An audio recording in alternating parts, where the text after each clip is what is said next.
This channel do not condone piracy of any kind. Asking for, providing or discussing illegal download links is not allowed.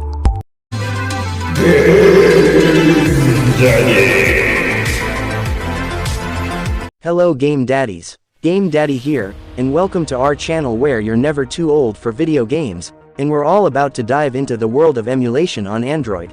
In today's exciting episode, we'll be talking about RPCS3 Android, Azahar, Horizon Emu, and Dolphin Android, so grab your joysticks and game on. But before we start, if you haven't subscribed yet to the channel, please subscribe, and hit the notification bell icon so that you'll be updated with the latest news, tutorials, and anything about emulation on Android. Let's go.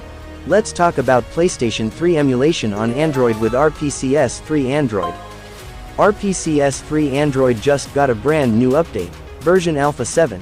In this update they implemented custom material switch, initial support for downloading drivers, implement emulator state management, VPad, add home button, VPad, scale bitmaps, initial implementation of overlay editor, delete game cache when deleting game, refactor alert dialog queues UI, OSC editor, fix some minor bugs, implement async cache deletion, app nav host, refix back handler, native lib, optimize the layout of system info.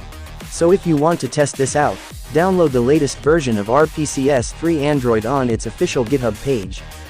Speaking of updates, let's talk about Nintendo 3DS emulation on Android with Azahar. Azahar just dropped a new version 2120.2, and in this update they address some additional issues from version 2120 release and also implements a couple of minor improvements which were appropriate to include in this release. After performing system file setup with the Azahar Arctic setup tool, the virtual 3DS is now linked to the real 3DS which was used, and must be unlinked via the settings before setup is performed with a different console. Added several checks which verify that the country selected in the emulator settings matches up with the emulated region and the region of the console used to set up system files. Fixed a fatal error which could occur when playing games which do not have the same region as the emulated region while having LLE modules enabled. Fixed a memory leak which would be triggered when the virtual 3DS reads files. Fixed an issue where audio output was unintentionally linked to the audio input setting, and the audio input setting did not work. Added texture sampling configuration option from the Qt frontend. Updated installed Linux file names to use reverse TLD format. To 99.9% of users this change will mean absolutely nothing, and is primarily a change in preparation for the Flatpak release. You can grab the latest version of Azahar by following the link in the description box below.